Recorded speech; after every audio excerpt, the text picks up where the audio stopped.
Hello guys! Hello Libra! Welcome dito sa aking channel Libra. Alamin natin kung anong messages, vibration, gabay energy para sa lahat ng Libra friends natin na nanonood sa ngayon. Ito ay general weekly tarot reading guys. So pwede kang makaresonate. Gamitin mo ang intuition. Ang iyong intuition sa reading na to. Okay?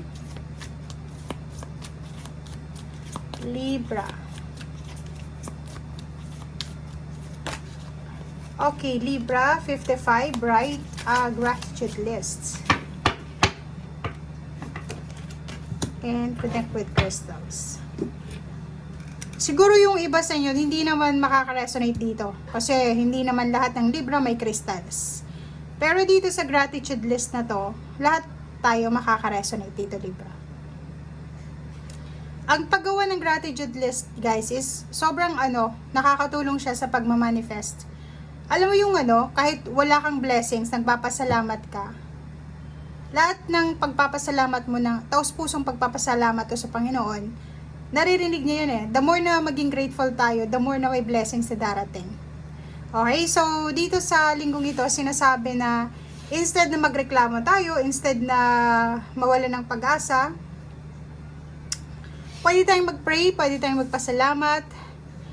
Pero yung iba sasabihin, 'di ba? Anong ipagpapasalamat? Sobrang hirap na nga ng buhay, ganito ganyan. Pero alam nyo, kahit sobrang hirap ng buhay, as long as na kontento tayo sa kung anong meron tayo, and nagpapasalamat tayo dahil buhay pa tayo, naririnig yun ng universe eh. Naririnig yun ng Panginoon. Kung ano yung sinesend out natin, ibabalik yun sa atin eh. The more na magpasalamat ka sa blessings of life, mas lalo kang i-bless, mas lalo kang bibigyan ng Panginoon ng blessings. Parang ganun. So, yun ang sinasabi ng baraha sa'yo.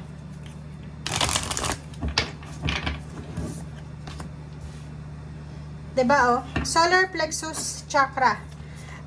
Kailangan mong hanapin yung liwanag. Diba?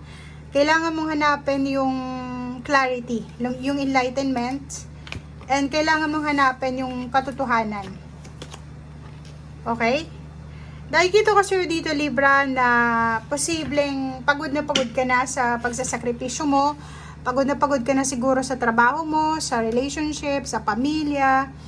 Ang dami mong sinasakripisyo eh. Pwedeng sinasakripisyo mo yung kaligayahan mo, yung freedom mo, or kung ano man tong sinasacrifice mo. Sinasabi ng baraha sa'yo dito na be positive, guys. Okay? Kahit nandun ka na sa pinakamadilim na estado ng iyong buhay. Like, feeling mo, wala ng pag-asa. Ang dilim-dilim na eh. Sinasabi sa'yo dito ng solar plexus na to na kailangan mo ng balanse. Kailangan mo maging masaya.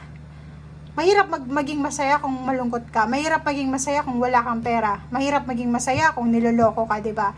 But, sinasabi ng baraha sa'yo dito na nakikita yan ng Panginoon kung ano yung pinagdaraanan mo sa ngayon. So, wag mong iisipin na hanggang dyan ka na lang. May positibong pagbabago na parating sa buhay mo. Hindi mo pa man siya nararamdaman sa ngayon, pero sinasabi ng baraha sa'yo na lahat ng sakripisyo, lahat ng mga pagtitiis mo, lahat ng pag-iyak mo, ay posibleng may positibong outcome yan. May result yan eh. Diba? Hindi ka naman iiyak nang hindi ka bibless ng Panginoon. Alam mo yung luha, kapalit ng luha, isaya yan. 'Di ba? So, dito sa barahang ito, tuloy lang ng buhay, tuloy lang ng laban. Ilaban mo lang kung ano yung dapat ilaban sa buhay mo. Okay?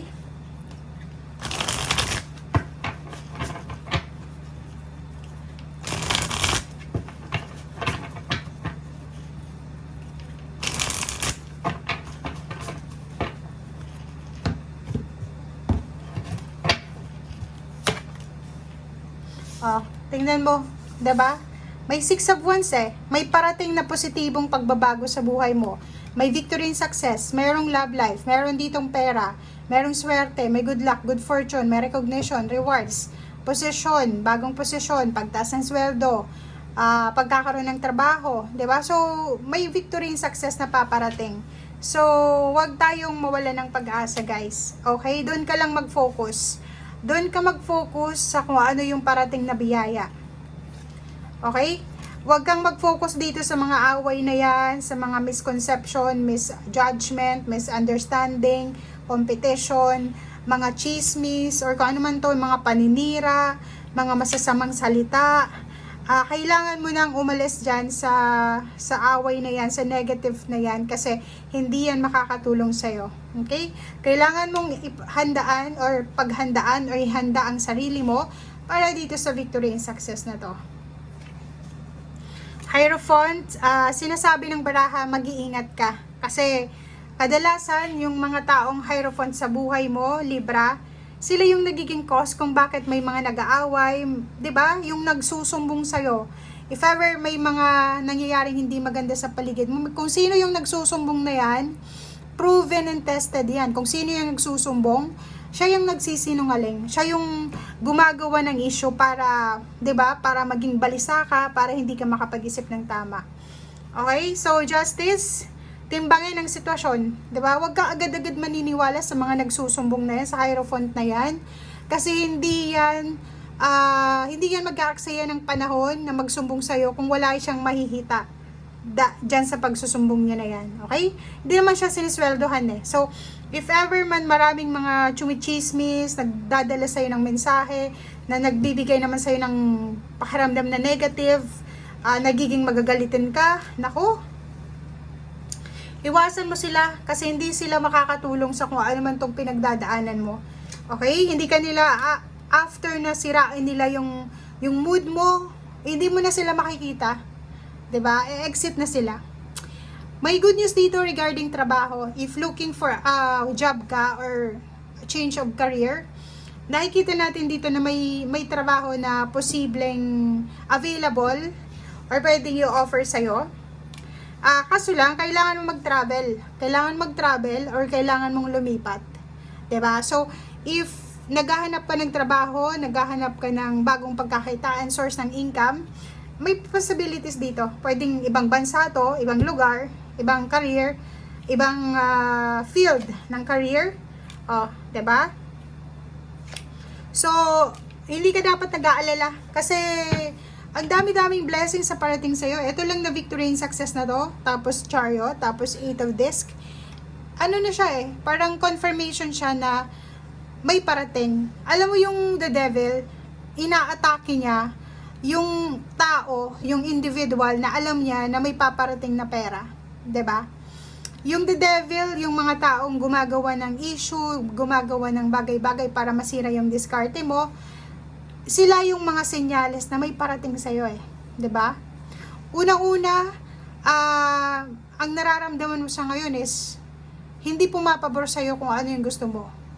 Pangalawa, nagiging magulo yung paligid. Ano yun eh? It's a temptation before victory yan eh. Ganun talaga yung cycle ng buhay. Bago mo makamit yung sarap, pahirapan ka muna. Okay, so thank you for watching and see you again. Bye guys!